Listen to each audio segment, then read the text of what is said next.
जब तक कि मांगते रहोगे आप कभी भक्त हो ही नहीं सकते। इनको मांगना बंद करो, संसार की चलायमान चीजों को मांगना बंद करो, बस एक ही मांग रखो।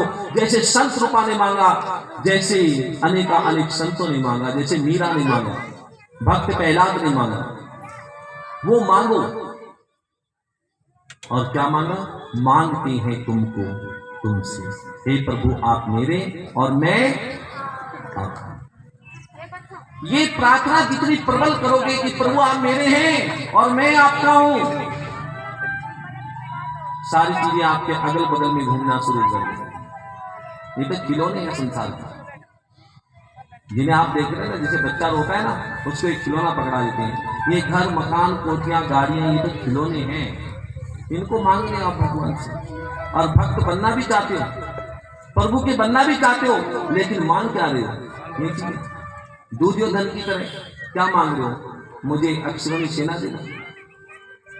लेकिन अर्जुन ने क्या मांगा कि प्रभु आप युद्ध करें ना करें, लेकिन मुझे तो बस आप चाहिए। और जीत किसकी हो गई?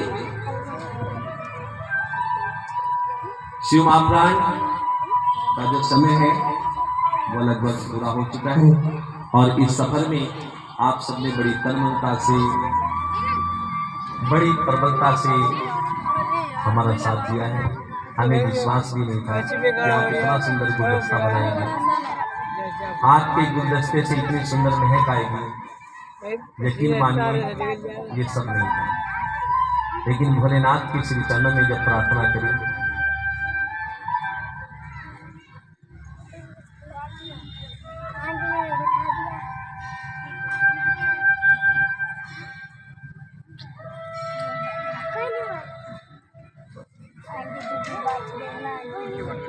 सच मानिए आपने बड़े भाव से कथा को श्रवण किया। मुझे यकीन नहीं था, विश्वास नहीं था, लेकिन भगवान आप सबके अंदर है। आपसे एक नई ऊर्जा प्राप्त हुई, एक नया कुछ सीखने का अवसर मुझे प्राप्त हुआ। मुझे कौन जानता था तेरी बंदगी से पहले, मीन्स भक्ति से पहले मैं एक बुझा हुआ चिराग था तेरी रोशनी से पहले। हम जितने भी हैं ना, बिना भक्ति के एक बुझे हुए चिराग है। जैसे प्रभु की भक्ति में आ जाओगे ना, तो उसी दिन प्रज्वलित हो जाओगे, और ऐसे प्रज्वलित हो जाओगे कि संसार में मानो आपसे सुगंध आएगी। तो कोशिश करेंगे हम लोग परमात्मा की ओर बढ़ने के लिए। और बहुत कुछ आप जानना चाहते हैं, रविवार को सत्संग होता है शिव मंदिर में, ये जो सामने शिव मंदिर है, आया करो शाम को 6 बजे। कभी कभी मुझे भी आने का अवसर मिलता है। शिव महाप्राण सुनाते समय कुछ ऐसे शब्द जो हमारे हृदय को विलीन कर गए होंगे, अच्छे नहीं लगे होंगे, उन सारे शब्दों को छोड़ देना है। हमारा तो एक ही संकल्प है, हमारा संकल्प कथा सुनाना नहीं है। आप सोच रहे होंगे कि हम बहुत अच्छी कथाएं सुनाते हैं, इस कथा के पीछे केवल एक ही रीजन है हमारा। जिस रीजन को हम लेकर के चले हैं, एक ही कारण है, केवल अपने हिंदू धर्म, अपने सनातन धर्म का प्रचार हमें करना, और हमारा कोई उद्देश्य नहीं है। न इन कथाओं के पीछे हमारा कोई पैसे का उद्देश्य है कि हमें आप बहुत सारा दान दें, हमारे पास बहुत सारा धन आए, नहीं। जब तक इस शरीर में प्राण है हमारे, बस एक ही उद्देश्य है कि हमारे जो लोग हैं, जो भटके हुए हैं, जो आडंबरों में फंसे हैं, जो नाना प्रकार के गलत दिशा में जा रहे हैं, अपने ज्ञान से, अपने विज्ञान से, उस आडंबर से निकाल करके उन्हें परमात्मा की भक्ति से जोड़ना, और अपने हिंदू धर्म का, अपने सनातन धर्म का हम दिन रात प्रचार कर पाए। हम परमात्मा से यही शक्ति मांगते हैं। सबसे पहले पूरे विश्व में क्या है? धर्म। धर्म को समझिए, धर्म को धारण करिए। कितना भी पैसा क्यों ना हो जाए, अगर धर्म नहीं होगा ना तो छोड़ करके जाना पड़ेगा। जैसे पाकिस्तान से हिंदू आ रहे भाग करके, अफगानिस्तान से आ रहे हैं, क्यों आ रहे हो? सब धर्म को वरीयता नहीं। कश्मीर में आपने पंडितों का नाम सुना, जो ग्रह की चाल बताने वाले हैं, जो ग्रहों की भी चाल को चेंज करने वाले हो, पंडित, कश्मीरी पंडित। उन्हें कश्मीर से क्यों भागना पड़ा? रीजन समझते क्यों भागना पड़ा? जब ऐसी कथाएं होती थी ना, उनको कहते थे कि आप कथाओं में आओ, कथाओं में नहीं आते थे, यज्ञों में नहीं आते थे। वो हजारों कश्मीरी पंडित अपना सब कुछ छोड़ करके दिल्ली में भागे। कहां तक भागोगे? कभी शेलापुर से भागोगे, कभी कहीं से भागोगे। क्यों? धर्म के कार्य में अगर नहीं आओगे, धर्म को वरीयता नहीं दोगे, इस संसार में सब चीजें बाद में, सबसे पहले धर्म को वरीयता दोगे। और जो धर्म को वरीयता नहीं देते और संसार में जिस भी चीज को वरीयता दोगे, वहीं फैल जाओगे, वहीं खत्म हो जाओगे। केवल धर्म को सबसे पहले वरीयता दो। धर्म है तो हमारे बच्चे हैं, हमारे घर परिवार है, हमारी कोठियां हैं, हमारे बंगले हैं। और धर्म नहीं है ना तो भागोगे। धर्म ने कहा कि धर्मो रक्षिति रक्षिता, मेरी रक्षा करो, मैं तुम्हें सुरक्षा प्रदान करूंगा। और आप मेरी रक्षा नहीं करते तो आप कभी सुरक्षित नहीं हो सकते। लोग कहते हैं ये बड़ा वो बड़ा, कुछ नहीं बड़ा है संसार में, ओनली धर्म बड़ा है। धर्म। भगवान राम आ रहे ना, तो भगवान राम ने भी कहा कि जब जब होए धर्म की हानि और बाढ़ असुर महाअभिमानी। जब असुरों का बोलबाला होता है, धर्म को बचाने के लिए, धर्म की रक्षा के लिए, धर्म की स्थापना के लिए मैं राम बन करके आता हूं। कृष्ण से पूछा कि आप किस लिए आए? यदा यदा ही धर्मस्य, बोला किसके लिए आए? धर्म के लिए। धर्म के लिए समय निकालो, घर से बाहर निकलो। ऐसा नहीं कि घर में सोते रहो। और धर्म की रक्षा कैसे करोगे? नियत के हाथों से करोगे? धर्म की रक्षा धन से होगी। जो 100 रुपए कमाते हो ना, उसमें से कुछ अंश धर्म में लगाओ। धर्म की रक्षा शस्त्र से होगी। गाड़ियां तो 10-10 लाख रुपए की खरीद रहे हो, 15-15 लाख की, 20-20 लाख की कोटियां बना रहे हो, घर में एक डंडा नहीं जमा, तो क्या रक्षा करोगे आप? शस्त्र विजेते तराम, जितने भी देवी देवता हैं उन्होंने अपने हाथ में शस्त्र उठा रखा है। और वो शस्त्र इसलिए उठाया है ताकि वो धर्म की रक्षा कर पाए। आप शंकर जी के हाथों में त्रिशूल देखो, राम के हाथों में धनुष बाण देखो, हनुमान जी के हाथ में गदा देखो।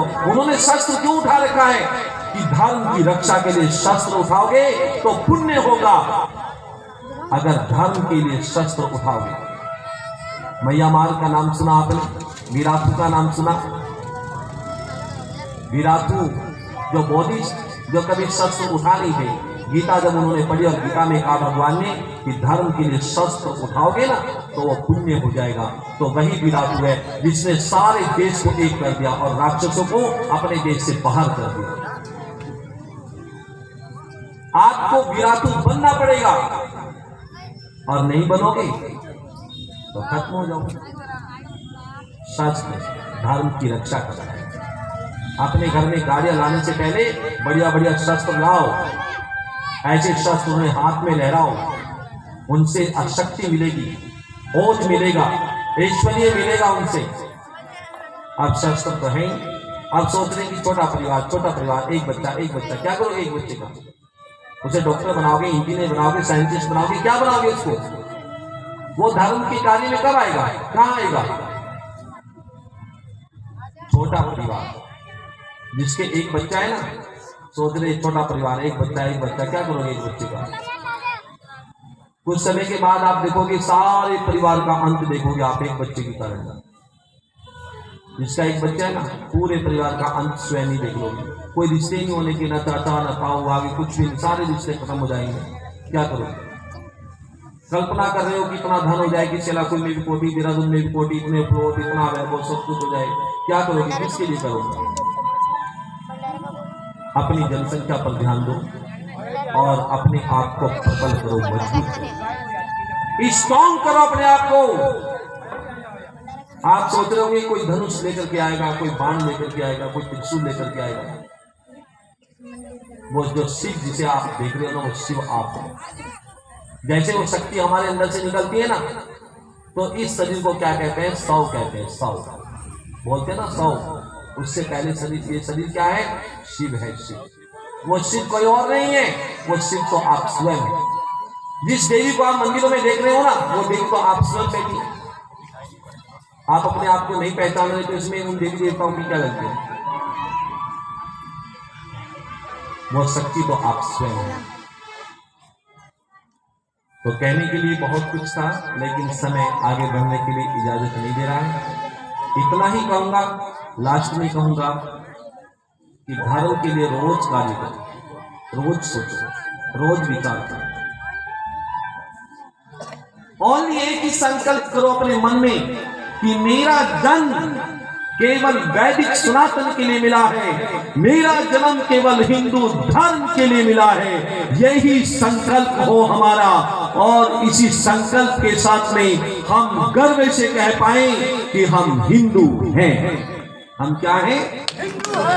आज तो हम लोग हिंदू कहने में भी शर्मा रहे हैं। जातियों में बटे पड़े, नाना प्रकार के विचारों में पड़े, आपस में लड़ रहे हैं, झगड़ रहे हैं, विद्वानों में ईर्ष्या, एक विद्वान दूसरे विद्वान को देख के खुश नहीं। शास्त्र कह रहा है जिस धर्म के विद्वानों में ईर्ष्या हो ना, वो धर्म कभी नहीं बढ़ता, कभी उत्तरोत्तर नहीं बढ़ता, क्योंकि विद्वानों में ईर्ष्या, आपस में ईर्ष्या लिए बैठे, आपस में जलन लिए बैठे। हिंदू वो है जिसके अंदर हीन भावना ना हो। हमारे अंदर कितनी हीन भावना भरी पड़ी, तो कहां के हिंदू? नाम के हिंदू, नाम के हिंदू ना बने। हम वास्तविकता में हिंदू बने, और ऐसे हिंदू बने कि जैसे ब्रह्मांड में सूर्य चमक रहा है, ऐसी चमक, ऐसी खुशबू हो हमारे अंदर, ऐसी ताजगी हो हमारे अंदर। ऐसे हिंदू बने, हम शर्माए नहीं, हम पीछे ना हटे, जातियों में ना बटे, नाना प्रकार के विचारों ना बटे। इस संसार में कोई छोटा बड़ा नहीं। हम कह रहे हैं छोटा है, तुम अशुद्ध हो, तुम शुद्ध हो, नो, सबके अंदर परमात्मा ईश्वर, ना कोई छोटा है ना बड़ा है। अपने अपने कर्मों की गति को हम जाएंगे, और जब शमशान में पहुंच जाएंगे ना, तो भोलेनाथ ने कहा कि वहां पर जाकर के सबको बराबर कर दूंगा। वहां पर ना किसी की जाति चलेगी और ना किसी का धर्म चलेगा, सब बराबर, सब पड़े वहां पे, राजा हो या रंग हो, फकीर हो, वहां पे सब बराबर। भगवान क्या करते हैं? सबको वहां पर बराबर कर देते हैं। जब सबको जाना ही है वहां पे, तो क्यों बिना उत्तम का क्लेश पालना? तो सनातन धर्म के प्रचार के लिए हम सब माताएं, बहनें, भाई अग्रणीय रहेंगे, और मुझे कॉन्फिडेंस है, मुझे विश्वास है कि आप हर मंगलवार को शिव मंदिर में हनुमान चालीसा बोलने के लिए भी आएंगे। आएंगे कि नहीं आएंगे? दोनों हाथ उठा करके बोलो कि जरूर आएंगे। ऐसा ना हो कि मैं यहाँ पर एक दिन आऊं चेक करने और आप ना आए। कथा का वही फल है कि अगर आप कंटिन्यू आते, लगातार आते, अविरल आते। आज भंडारा हो रहा है और आप सबका साझा भोजन है, सबने मिलकर बड़ा ही सुंदर प्रसाद बनाया है। लेकिन चलते चलते एक शब्द कहूंगा भंडारे के लिए, बहुत अच्छे से ग्रहण करना है, लेकिन अपनी प्लेटों में नहीं छोड़ना। ये भगवान का प्रसाद ही नालियों में नहीं जाना चाहिए, पैरों में नहीं जाना चाहिए, एक भी कण हमारा वेस्ट ना हो। अगली बार जब कथा होगी ना, इससे डबल भंडारा होगा, अगर आप लोगों ने इस चीज पर ध्यान देंगे। और जिनकी भंडारे का प्रसाद पैरों में जाता है, नालियों में जाता है ना, अगली बार भोजन नहीं मिलेगा, अगली बार भंडारा नहीं हो पाएगा। क्यों? क्योंकि अन्न ब्रह्म है, अन्न परमात्मा है। कपड़ों के बिना भी रह सकते हैं, घर के बिना भी रह सकते हैं, लेकिन भोजन के बिना नहीं रह सकते। इसीलिए सबसे पहले भोजन का सम्मान, और इतना सम्मान हो कि खूब अच्छे से खाना है, बहुत अच्छे से। आप सबने मिलकर बनाया, कोई हलवाई ने नहीं बनाया। हम लोग तो सुबह से 6 बजे लगे थे। अब कई माताएं कह रही कि महाराज जी आप भोजन बना रहे हैं। मैंने कहा भोजन नहीं बना रहे, प्रसाद बना रहे, अपने भोलेनाथ का प्रसाद बना रहे हैं। जैसा भी रूखा सूखा बना है वो आप सबने ग्रहण करना है, और आशीर्वाद लेते भी चलना है, और सबको आशीर्वाद देते भी चलना है। कोई जल्दीबाजी नहीं है। और फिर आपके बीच में लौटेंगे, धर्म का प्रचार करेंगे। बार बार आएंगे, 1000 बार आएंगे, करोड़ों बार आएंगे और परमात्मा से यही प्रार्थना करेंगे, जब तक सृष्टि रहे हमें न मोक्ष की इच्छा है न मुक्ति की इच्छा है, केवल प्रभु आप सनातन धर्म के लिए हमें बार बार भेजते रहो और हम लोग इसी प्रकार से हिंदू धर्म का प्रचार प्रसार करते रहे। बस यही आशीर्वाद आप सबसे।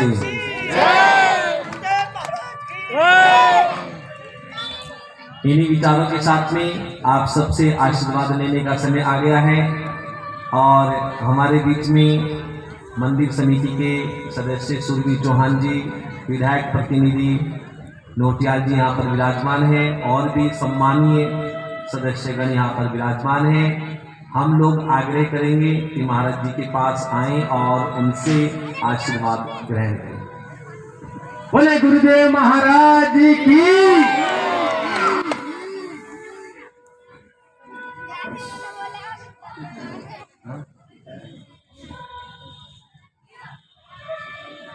माला मेरे पास और भी बुलाना। ओम नारायण नमः माधवाय नमः गोविंदाय नमः गोपालाय नमो नारायण। आप सभी सम्मानित जनों के द्वारा सभी महाराज का स्वागत, माल्यार्पण, श्रद्धालुओं सम्मान, आप सब साथ संगत का सम्मान। क्योंकि व्यास जी महाराज तो बाल्यावस्था से सनातन के प्रचार में निरंतर लगे हुए हैं। हरिओम आश्रम का कंधे से कंधा मिलाकर सहयोग करते चले आ रहे हैं, इन आशा से कि हम जहाँ भी जाए अपने सनातन का प्रचार करें, प्रसार करें। इसलिए तो मंदिर समिति के सदस्यगण भी आज मौजूद हैं, उनको भी बहुत बहुत साधुवाद आशीर्वाद। और जिन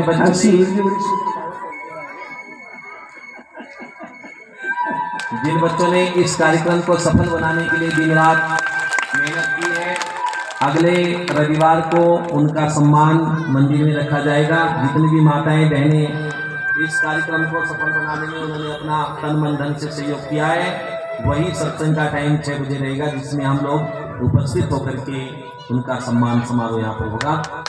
बोलिए श्री महापुराण की। हेलो, हमारे बीच विधायक प्रतिनिधि श्री अनिल नौटियाल जी हैं, वो आके 2 शब्द इन जो है भगवत प्रेमी हैं, इनके लिए 2 शब्द बोले और गुरु महाराज के लिए।